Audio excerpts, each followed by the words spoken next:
have the ball at their own 45, but they are 25 yards away from a first down. Back to throw is Mike Pagel. Rolls away from the pressure. He comes back right. Looks down the field. He's looking for some help. Throws it over the middle, and he's caught. It's a touchdown. Up in the air. From Baltimore to Indianapolis, fantastic finishes have been a part of the Colts' legacy. Miracle maker Joe Washington once finished off a dramatic comeback when he threw for a touchdown, caught one, and ran one back as the Colts scored 27 fourth-quarter points to win. Oh, my! Joe Washington returned 91 yards. Oh, my! Go to war, Miss Agnes. Did we find a guy when we got this guy? And did the Raiders ever find a guy when they got George Blanda? In 1970, at the age of 43, Blanda came off the bench to captivate the country with enough miracle finishes to be named Player of the Year. Field goal from 53 yards. The odds against this must be about 76 million to a half. It's 20-20. 7 seconds to go. And here's your ball game. Here it is. Snap. Spotted. It's kicked. That's got a chance. That is good. It's good. Holy Toledo. I don't believe it. I don't believe it. The Oakland Raiders 23. The Cleveland Browns 20. George Blanda has just been elected king of the world. The state of Texas has a history of duels to the death. Some have even occurred on the football field. Once when Bum Phillips' Oilers faced High Noon in the game's final moment, only a touchdown would win. Ronnie Coleman then earned his place in Texas history when he shot down 7 would-be tacklers on his way to the winning score.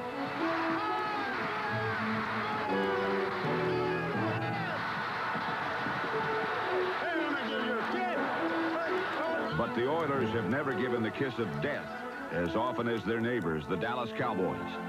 When they sacked the Saints' Ken Stabler with under 2 minutes to play, it became the only time in NFL history that a team losing by a point won by a point on a safety. It was one of many happy endings at Texas Stadium. But some 9 years earlier, an obscure rookie quarterback witnessed what appeared to be a horrid chapter in the Cowboys-Redskins rivalry. When the Redskins knocked Captain Comeback Roger Staubach unconscious in the third quarter, the Cowboys' only hope for victory fell in the lap of that baby-faced rookie quarterback. There'd been a lot of talk in that particular game. Darren Talbot actually came out and said they were going to knock Roger out. When the talk starts, Landry came out and said, well, they're talking. Said they're going to knock Roger out, and all we've got left is that rookie, you know, nameless rookie. And then he just kind of would turn his head and look at me like this, you know, like, well, because one of the biggest nightmares of head coach in the NFL is to send in the rookie. Clarence Longley's a hope of all obscure players. You know, they come off the bench in a tight situation and go to and have the great glory he had that afternoon. That was a tremendous performance. You just couldn't believe it. I was afraid they weren't going to sit me in. You know, that was all they had left. But I was confident. You know, I felt like at the time I was a gunfighter with a football. You know, if there was somebody open, I could hit them. This gunslinger from Abilene demonstrated a hair-trigger release when he sighted in on Billy Joe Dupree for his first touchdown. Blaine Nye made the comment is that when Longley got in there, he just looked back and he just looked, well, is anybody open? And he just, you know, threw it. And that was his statement, the triumph of the uncluttered mind. 28 seconds remained, and the fate of the Cowboys rested in the hands of a crazy rookie who hunted rattlesnakes for fun. Longley answered his call to glory with the winning touchdown pass that climaxed one of the most unique comebacks in Cowboy folklore. Longley's once-in-a-lifetime performance marked both the sunrise and sunset of his career. But he did leave behind one exquisite moment, much like Tom Dempsey, who for one glorious moment in 1970 was the greatest kicker who ever lived. Born with a deformed right hand and foot, as well as a burning desire to succeed, Dempsey was called upon to do something beyond his capabilities. And he did it. Tom Dempsey will try to kick the longest field goal in National League history. They're sending him on with 2 seconds left. Here's a snap. The ball is down. Dempsey kicks. It's on the way. It is good. It's good. The Saints have won. The time is run out. The Saints have won 19-17. Dempsey with a 63-yard field goal. The longest field goal in the history of the National League. are times in my life now when my day doesn't go well. When you're in the real world, which I am now, and I have to sell every day, it's not just producing on Sundays, it's producing every day now to keep your job. And I haven't had a good day. I walk in the house and I look up there, I've still got the football. And I can sit down and I can say, well, one day I wasn't too bad.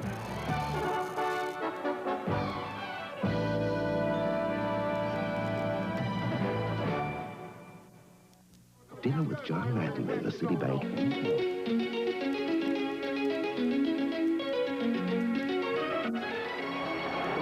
seconds left. 3-man front. Full prevent defense for the Rams. And here's the snap. Final play. Eason throws it up. It's hanging up in the end zone. They're all up in the air. And it's a touchdown. The Patriots have a touchdown. Irving Fryar has the ball. A Hail Mary. And the Patriots are going to win the game. It's been called many things. The Hail Mary is one of them. A prayer of a pass. But is it simply an act of desperation dependent on a miracle? Or is it planned? A miracle by design? Most likely, it's a little bit of both. Its point of origin can be traced. The wing in a prayer concept was conceived somewhat by accident in San Francisco's Kezar Stadium in the 1950s, when 49ers quarterback Y.A. Tittle would heave up a last-second pass. Tittle said, "That's a real alley-oop." Now, why he said that, I'll never know, you know, but he said it, and from then on, that was our alley-oop play. We'd come in the huddle, we'd just call the pass blocking and say, oop.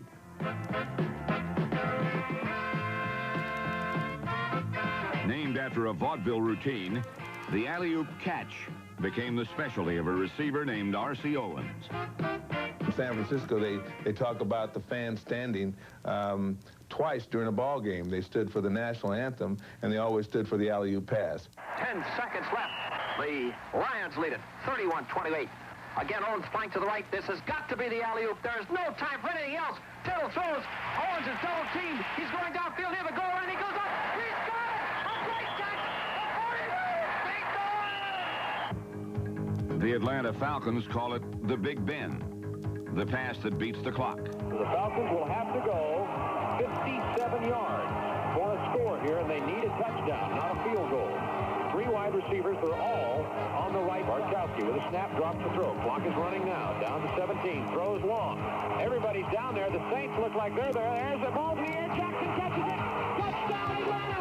Unbelievable! The Atlanta Falcons have come from behind with 10 seconds to go in the ball game, and the Falcons have taken the ball game with 10 seconds to go. Whoa! Could have believed it.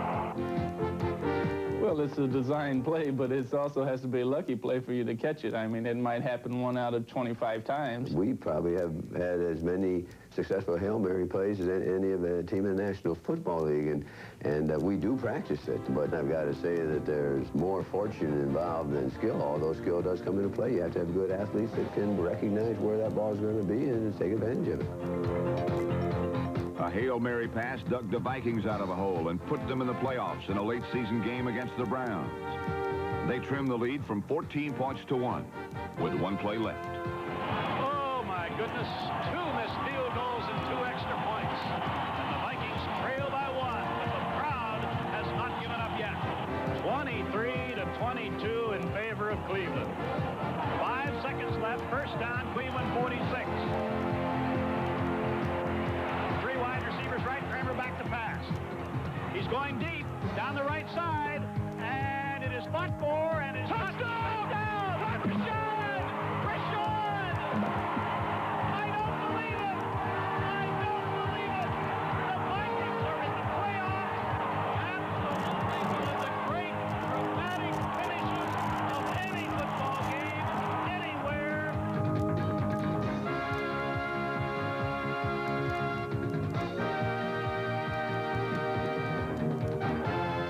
It was a joyful moment in Vikings history, one that eased the pain of 5 years before when Minnesota was the victim of the most famous Hail Mary pass of all time. We thought we had put together the best team that we'd ever had. No one could believe that, that this had happened and we'd lost. That was the worst defeat I've ever had to accept. And it'll always be the worst defeat. We didn't think they were going to get it in 1 play. the only way they could do it was with a miracle. I hate to admit it, but I didn't think we had any chance to win the Minnesota game. We came back and I said, Drew, can you run an in route and then break it deep? Then I'll get Krause. I'll keep Krause away from getting over to you. And Staubach came back and gave us a pump fake to my right side as I looked at Staubach. And that one split second just turns you. And then he threw the ball way left into the deep corner. I saw him throw the pass, and it was a very lofty pass. You can tell by the flight of the ball, it just went up.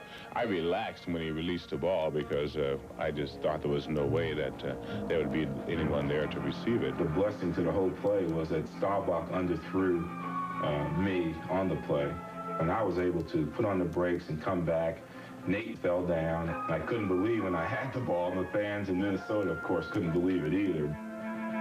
The stadium was stunned. I mean, I've never been in a stadium that was so quiet. And I think that particular play was the biggest single play that I've ever been a part of. Well, the Cowboys need a miracle.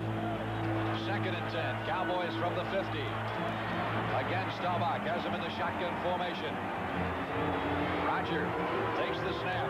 Pumps it once. Last gas for the Cowboys. He's going long. Down the near sideline for Drew Pearson. Pearson makes the catch at the 5. Touchdown! Pearson goes in for the touchdown. And the Cowboys score. Would you believe it? With Roger Staubach's Hail Mary pass, football gained a marriage of man and moment, of fantasy and destiny, worthy of legend. This hammer is twice as... The final play of the game. He's in the line. He scores! And we've got overtime in Detroit. 34-34 tie. We're in sudden death overtime. Long count. Oh! It's over Ertzlaben's head. It's at the 10. It's at the 5. Anybody scores wins. Ertzlaben running. He throws the ball. It's caught in the end. Touchdown Atlanta Falcons win. Unbelievable. The Eagles have the worst possible field position. Jaworski, rig trace. Hayes looking. He fires the football. Complete to Quick. He's going to go. 25-40, 45-40. Midfield, 45-40, 45-40. Mike Quick. Touchdown. The Eagles win. Overtime, when the extraordinary and the unusual take center stage. There's the excitement of the quick strike, the disbelief at the unexpected. When each play could be the last, the intensity reaches white-hot levels. Overtime was first played in the National Football League in 1958, when the nationally televised championship mesmerized millions. It placed added pressure on its participants. In the locker room, everybody's nervous for the first time we've ever played in the championship game. And Weeb's going down. He brought each guy in. He drafted. He knew us, and he's going down, saying where we came from. He picked us up off the sandlots. He had a great speech. But about 5 or 6 of us never heard it because we were in the head throwing up. We were nervous. Pressure never seemed to affect John Unitas. But his high-top shoes and remarkable resolve were not yet commonplace in 1958, only his 3rd year in the league.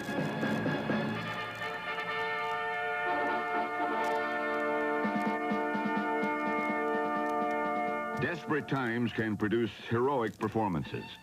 And with time running out, Unitas passed the Colts into possession for the field goal that left the game tied and the clock at 0. It was very strange. We were all asking each other what happens next, or, the rules weren't too clear on that. So, but that's again where a guy like Unitas always stepped in there. He was the brains of the outfit, no question about it. The result was the NFL's first venture into sudden death overtime. And the bold Unitas elevated this championship to legendary proportions. An image of victory was sketched, to be forever frozen in time. Well, I was just thinking about a score. A field goal really never entered my mind. I never have put too much strength on field goals myself. I'd rather go for a touchdown. I knew right then and there that we had the ball game won. John was somewhat criticized for not calling a timeout there and going for the field goal. I think a lot of people have forgotten that it was 3rd down. They thought we were going for it on 4th. But In the event that we missed it, we still had, time for the field goal. But an interesting thing on that play, which was the genius of a Unitas, and a lot of people missed this. We were on the right hash mark, and everybody in the world, including the Giants, thought we were going to go for an off tackle to the left, and if we missed, we'd be right smack in front of the goalpost. And John just took that little bit of a gamble and ran to the right, and everybody was stacked to the left. And he had Lenny Moore there, who was not known as a great blocker, and he threw a key block, and it was wide open. I mean, there wasn't anything to the play. The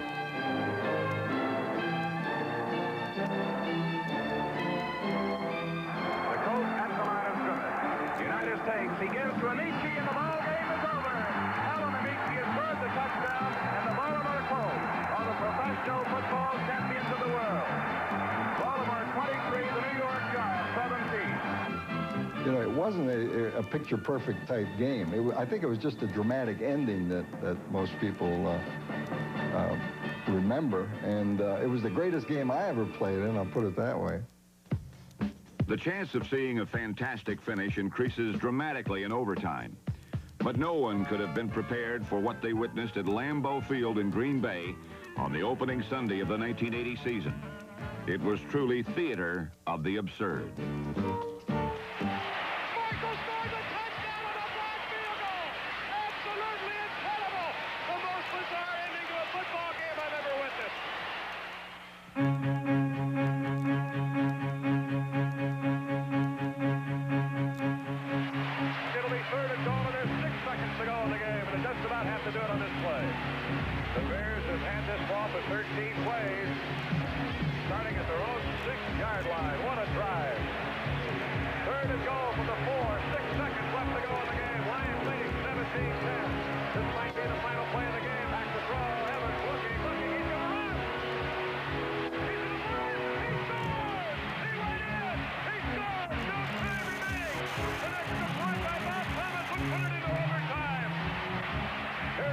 The ball is down, the kick is up, and we've got overtime in Detroit.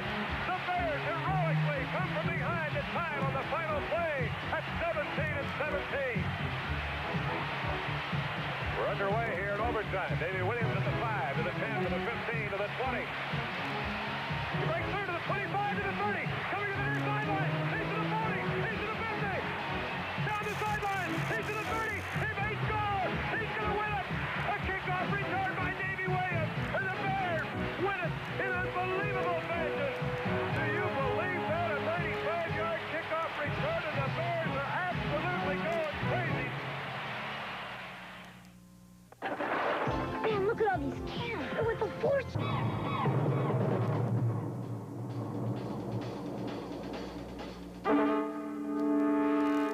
It was all but over. A helpless, hopeless situation for the Philadelphia Eagles. They hadn't lost to the New York Giants in 4 years. They had been in playoff contention. Still would be. All they needed was a miracle. Under 30 seconds left in the game. From here on in, Pizarczyk can just fall on the football, and there is nothing the Eagles can do. And Pizarczyk fumbles the football. It's picked up by Herman Edwards. I don't believe it. I don't believe it. 15, 10, 5, touchdown Eagles. I do not believe what has occurred here, ladies and gentlemen. Talk about miracles, folks. I do not believe this one, but it has happened as the Eagles beat the Giants 19-17 before a shocked crowd at the Meadowlands.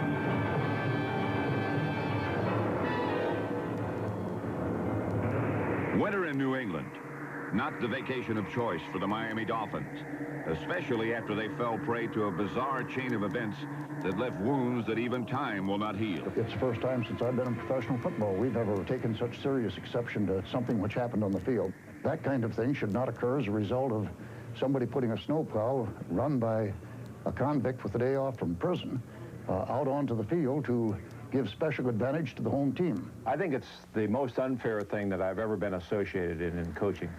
It's the most unsportsmanlike act that I've ever been around. The incident unfolded when Patriots head coach Ron Meyer called on an unexpected source to set the wheels in motion for victory. Snowplow driver Mark Henderson, a convicted burglar employed at the stadium on a weekend work furlough program, rode to the rescue and cleared a small area that enabled the Patriots to get a toehold for a field goal. I was bewildered. I really was bewildered about what was happening out there on the field in front of my eyes. And the magnitude of it never really set in until after he had lined up and kicked the field goal. Smith comes to the ball. There's the boot. It's flying downfield, and it's good. Patriots lead. John Smith puts it through. I don't know whether to look on that as a good point in my life or a tremendously bad point. I'm sure if you were the other coach on the other sideline, you would say it would be a black mark. But I know one thing. I can live with myself on it, and it wasn't an attempt to deceive, or it wasn't an attempt to cheat anybody. Then there are the games that suggest the gods must be crazy, when results are determined not by strategy, but by what seems like divine intervention. Oakland trails 20-14. 10 seconds left. Stabler back. Here comes the rush. He sidesteps. Can he throw? He can't. The ball flipped forward is loose. A wild scramble. 2 seconds on the clock. Casper grabbing the ball. It is ruled a fumble. Casper has recovered in the end zone. The Oakland Raiders have scored on the most zany, unbelievable, absolutely impossible dream of a play. And I said, oh my God, here's a football. And I tried to pick it up and run in, but you know, the ball's bouncing around. So I just made this, I tried to pick it up, and it went kind of my hands and bounced off my knees. And if you look, it was just pure luck, because when I fell down, the ball stayed underneath me. So when that play was over, I was just there. I was a lucky person. I played 11 years, and I had some success. And what do I remember before? Being a bumbling fool at the end of a holy roller. Madden is on the field. He wants to know if it's real. They said yes. Get your big butt out of here. He does. There's nothing real in the world anymore. The Raiders have won the football game. Nobody believes it. I don't know if the Raiders believe it. It's not real. A man would be a fool who ever tried and write a drama and make you believe it. This one will be relived forever.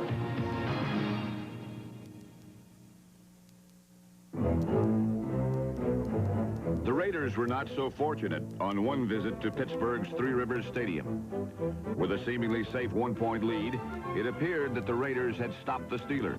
The Oakland Raiders have taken a 7-6 lead in a tough football game. However, they were never prepared to stop the hand of fate.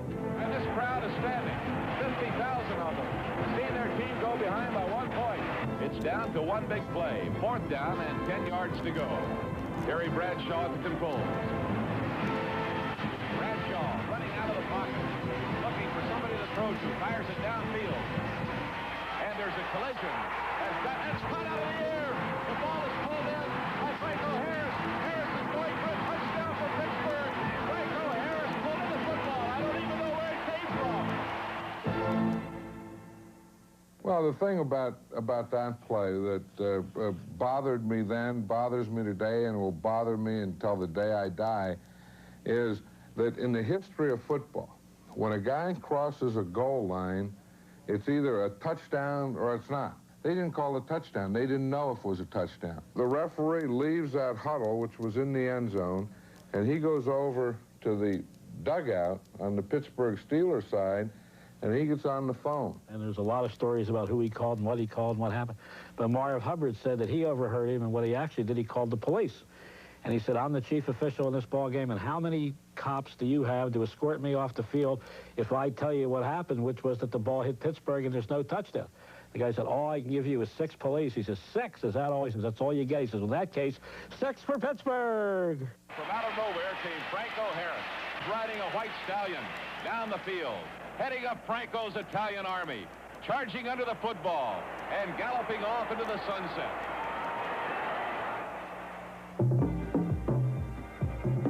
The Raiders have played host to many fairy tale finishes, including the most famous game that never ended.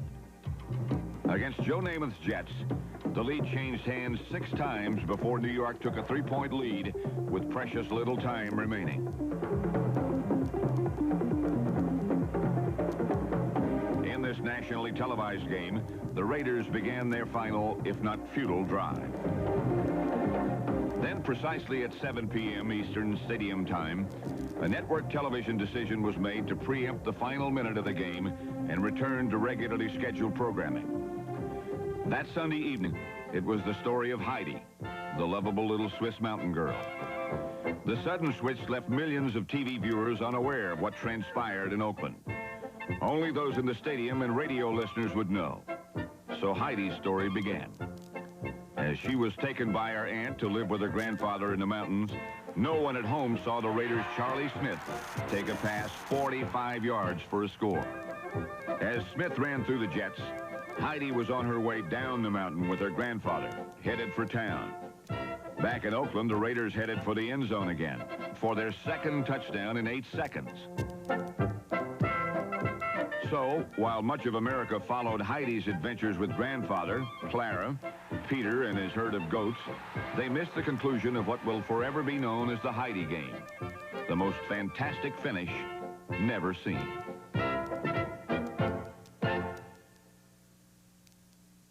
This man is twice as strong as this man, Tom the X.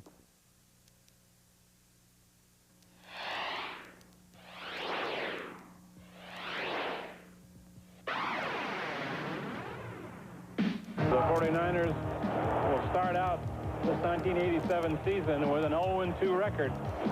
26-20. The Bengals lead here. They had just 6 seconds remaining. They have it fourth down at their own 30-yard line.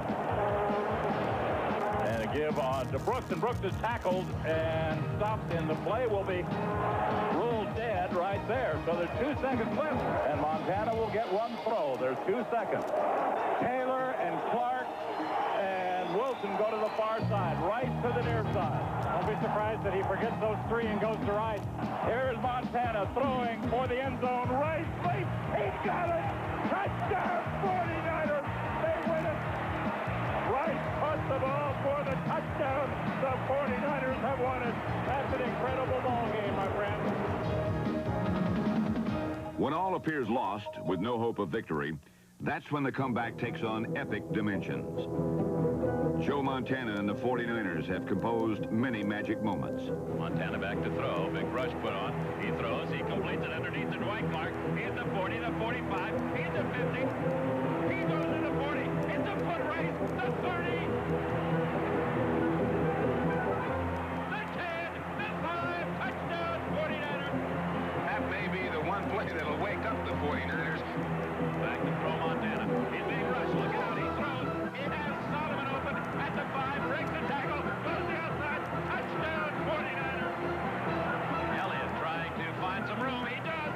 He goes in for the touchdown. Well, I said at the start of the second half, this was either going to be one of the greatest stories in 49er history or a very terrible football game. It is approaching being one of the great stories. Montana to place the ball down. It is high, placed down. It's kicked. It is long enough. It is good. Ray Wersching with the greatest comeback the 49ers have made as they win it by a score of 38-35. In the 1970s, Ken Stabler and the Renegade Raiders were aptly named. They were truly Raiders of lost causes. Few were as impressive as this matchup against the Super Bowl champion Steelers.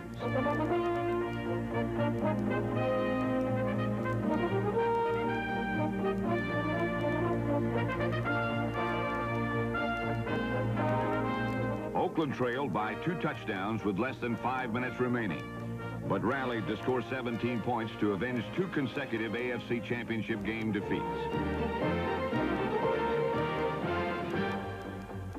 The Saints were the victims of Stabler's greatest role as comeback kid.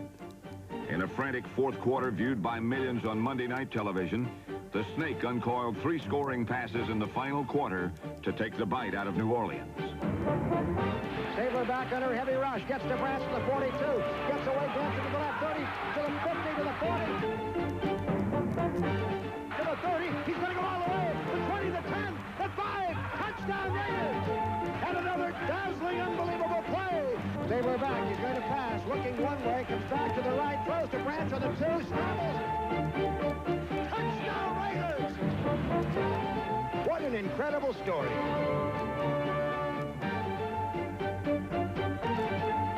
1979 was Stabler's final season in a Raiders uniform. It was also the last year in the NFL for America's resident captain of comeback, Dallas Cowboy quarterback Roger Staubach. I think the biggest thing about Roger was the fact that he never quit. It didn't matter how much the Cowboys were down. I remember in San Francisco, they were ahead of us 14 or 15 points, and it was 3 minutes to go or something, and they were coming by our bench and hollering obscene things at us and calling us losers. They laughed at us. They were making fun of us during the game because they were really enjoying having the upper hand on us. They didn't think there was any way, because our offense was sputtering. We were doing absolutely nothing. And then Coach Lander decides to put Roger in, and I tell you, it was like a 180-degree turnaround in offense.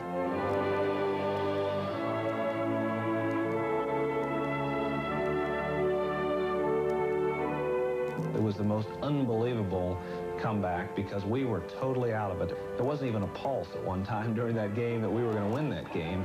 And to turn it around, that's why you had such an emotional situation from our players, because it really was a game that, unless you were just the most unbelievable believer, that you didn't think we were coming back. Cowboy veterans hadn't seen the likes of this before, and they watched in stunned amazement as Staubach performed his first miracle. It was bedlam on the sidelines, and it was just total ecstasy. It was great fun. We were rolling around and diving over each other like a bunch of children. One of the great, great high, happy moments in sports. It was the beginning time for the great comebacks that Roger is so well known for throughout his career. When we won that game against San Francisco, from that moment on, we always believed that we could win the ball game. Staubach answered his final call to glory in his last regular season game. That was probably the best game that Roger ever played, because the odds were so much against us, even more than it was back in the 49er game.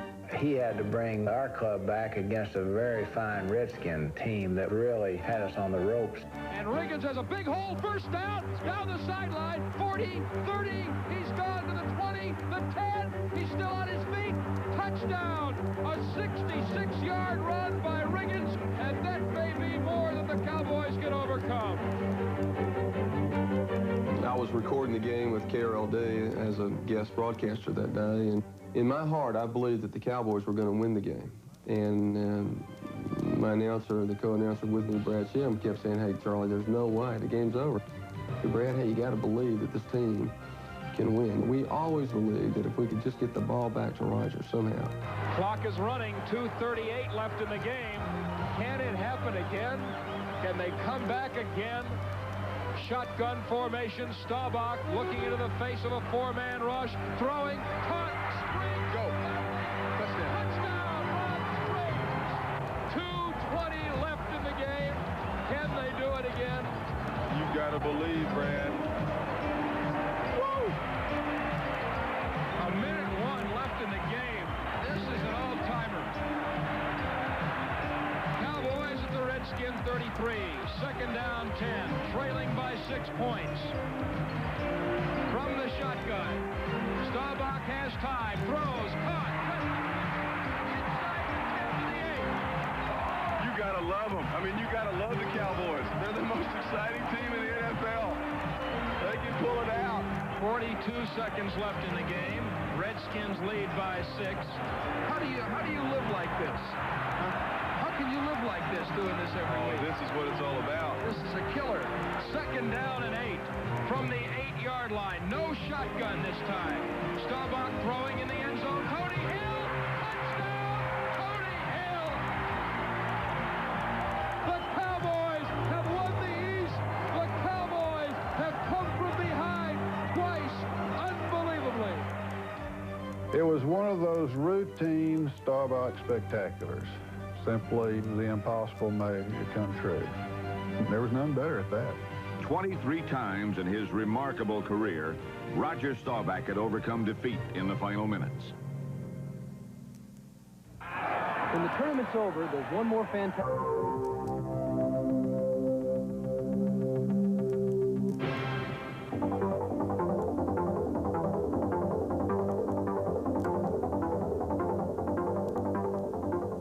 Came out for that game, there was more excitement in the stadium than I ever heard anywhere or felt anywhere. We were playing the Dolphins, and it was going to be big.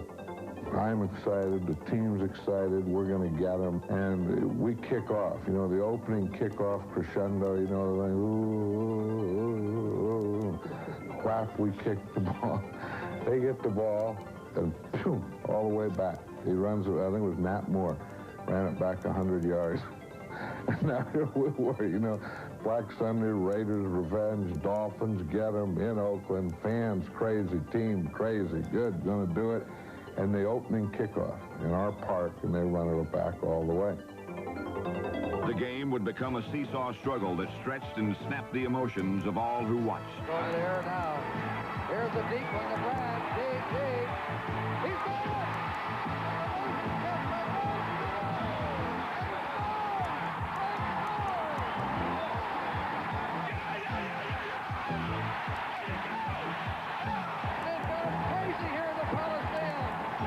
Raider fans were caught between delirium and doubt as the Dolphins surged ahead by 5 with 2 minutes remaining.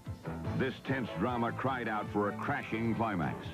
When you get in a pressure situation like that, there's no one that you'd rather have involved in that play than Kenny Stabler. He has the uncanny knack of putting a ball between people and between hands and just being able to slip things in there from all different angles, and that's exactly what he did. Here he is, fading, looking. He's under the gun. He's caught, he throws. It is. He caught it.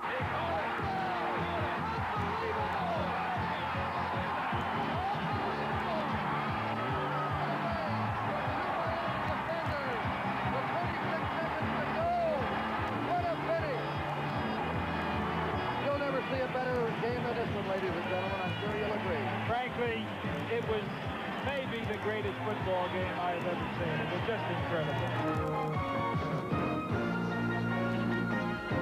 Pro football evokes a range of passions that often leaves all involved mentally and physically drained. Such was the case in 1981, when the 49ers faced a moment of truth in the NFC Championship against Dallas.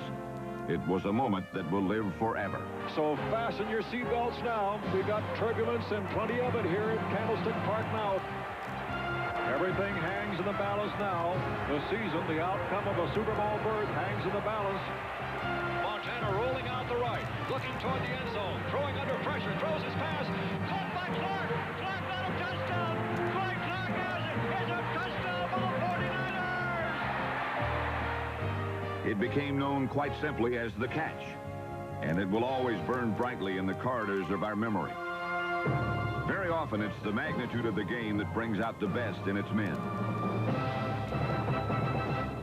1986's AFC Championship was such a contest. And the Broncos are 98 yards away from where they need to go. On this day, with the Super Bowl the prize, John Elway, whose extraordinary abilities had distinguished him early on as the quarterback for all ages, truly came of age. We walked in knowing that it was a do-or-die situation and that there was nothing else. It either go to the Super Bowl or we're going home, and we got a chance to do it on this drive, and it was just a matter of getting out of where we got some breathing room. Elway in the end zone and throwing it. It's complete. Winder dives out to the 7-yard line. Elway's drop, runs up in the pocket, running left, Johns across the 20 and out to the 26-yard line, has the first down. Come on, guys! Come on, stick it to him, baby! Stick it to him! 3 minutes to go. Elway to pass on first down. The pass for Sewell, got it and keeps it at the 48-yard line, and was he hammered? Come on, Johnny! Elway running up in the pocket and sacked at the 48-yard line.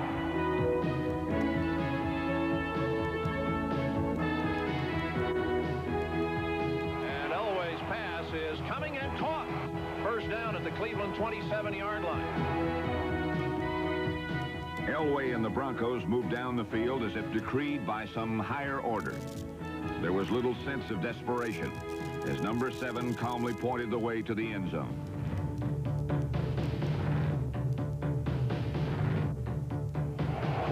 Seconds to go. Broncos at the Cleveland 5. Third down and a yard. The snap to Elway. The look, the throw, touchdown. 98.5-yard stunning achievement was the impetus for the Broncos' 23-20 overtime victory. But what will always remain fixed in our minds is the drive.